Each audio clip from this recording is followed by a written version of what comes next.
नमस्कार विद्यार्थी मित्रांनो, स्वागत आहे आपलं यूट्यूब चॅनल ज्याचं नाव आहे मोहित मोटिवेटेड एक्झाम चॅनल। आज आपण बघणार आहोत महा-टी म्हणजे महाराष्ट्र राज्य शिक्षक पात्रता परीक्षा 2025 रोजी झालेल्या पेपर 2 मधील बालमानसशास्त्र आणि अध्यापनशास्त्र या विषयातील संबंधित प्रश्न। चला तर मग सुरुवात करूया व्हिडिओला। प्रश्न क्रमांक 61, विद्यार्थ्यांचे संपादनूक मोजून त्या संपादनाची तुलना इतर विद्यार्थ्यांच्या गुणाशी व संदर्भ गटातील विद्यार्थ्यांच्या संपादनाशी करण्याच्या दृष्टीने रिकामी जागा ही कसोटी तयार केली असते। पर्याय हे प्रमाणक कसोटी, निकष संदर्भीय कसोटी, नैदानिक कसोटी, प्रावीण्य कसोटी। तर याचे योग्य उत्तर आहे पर्याय क्रमांक 1, प्रमाणक कसोटी।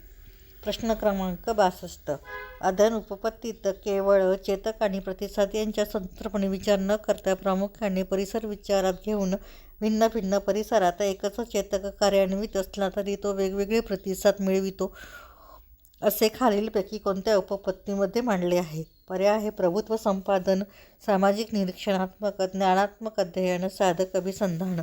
तर याचे योग्य उत्तर आहे पर्याय क्रमांक 2, सामाजिक निरीक्षणात्मक।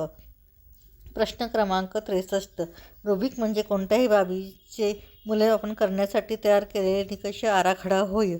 खालील दिलेल्या रुब्रिकच्या वैशिष्ट्यांपैकी कोणती वैशिष्ट्ये असत्य आहे? पर्याय आहे हे विद्यार्थ्याच्या प्रगतीचे दिशादर्शक साधन असून त्याद्वारे प्रक्रिया व कामगिरी दोन्हींचे मूल्यमापन होते।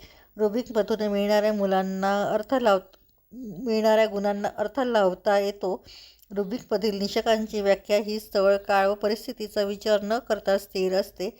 रुब्रिक म्हणजे केवळ विद्यार्थ्यांच्या संपादनाचे मापन करण्याचे साधन नसून विद्यार्थ्यांनी विशिष्ट क्षेत्रात प्रगतीचे सर्वोत्तम टोक गाठण्याविषयी मार्गदर्शन करणारी यंत्रणा आहे।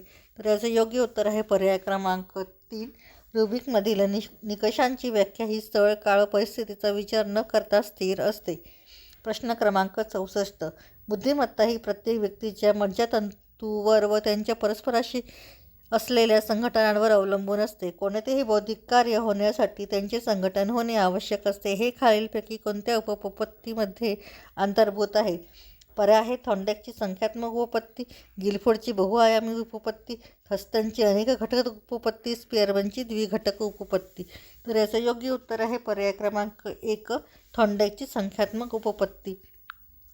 प्रश्न क्रमांक 65, शारीरिक दोषांमुळे मतिमंदत्वाचे विविध प्रकार पडतात। खालीलपैकी कोणत्या प्रकारचे मतिमंद हे शरीरातील हार्मोनच्या अनियमित स्रावामुळे निर्माण होते? पर्याय आहे गॅलेक्टोसिझिमिया, मँगोलिझियम, मायक्रोसिफली, हायड्रोसिफलस। तर याचे योग्य उत्तर आहे पर्याय क्रमांक 2, मंगोलिझम। प्रश्न क्रमांक 66, खालीलपैकी कोणत्या शैक्षणिक साधनांचा उपयोग कर्णबधिर विद्यार्थ्यांसाठी होतो? पर्याय आहे रबर मॅट, स्मृतिपाट्या, ॲबॅकस पट्टी, टेलर फ्रेम। तर याचे योग्य उत्तर आहे पर्याय क्रमांक 4, टेलर फ्रेम। प्रश्न क्रमांक 67, विद्यार्थ्यांनी विशिष्ट संबोध शिकणे व संबोधनकार घेण्यामागील विचार प्रक्रिया विकसित करणे हे कोणत्या अध्यापन प्रतिमानाचा अध्यापनीय परिणाम आहे? पर्याय आहे उद्गमन विचार प्रक्रिया, पृच्छ प्रशिक्षण प्रतिमान, अग्रत संघटक प्रतिमान, संबोध साध्यता प्रतिमान। तर याचे योग्य उत्तर आहे पर्याय क्रमांक 1, उद्गमन विचार प्रक्रिया। प्रश्न क्रमांक 68, दोन वस्तू अथवा अनुभवांच्या गुणधर्मातील सहधर्म संबंधित प्रस्थापित होतो। एका वस्तूची आठवण झाली की दुसरीची आठवण होते। हा सहचर्याच्या खालीलपैकी कोणता नियम आहे? पर्याय आहे सान्निध्याचा नियम, सादृश्यतेचा नियम, प्राथमिकतेचा नियम, नवीनतेचा नियम। तर याचे योग्य उत्तर आहे पर्याय क्रमांक 1, सान्निध्याचा नियम। या पुढील प्रश्न आपण पुढील भागात घेणार आहोत। व्हिडिओ आवडल्यास व्हिडिओला लाईक करा, कॉमेंट्स करा, जास्तीत जास्त हाईप करून व्हिडिओ शेअर करा आणि चॅनलला सबस्क्राईब करायला विसरू नका।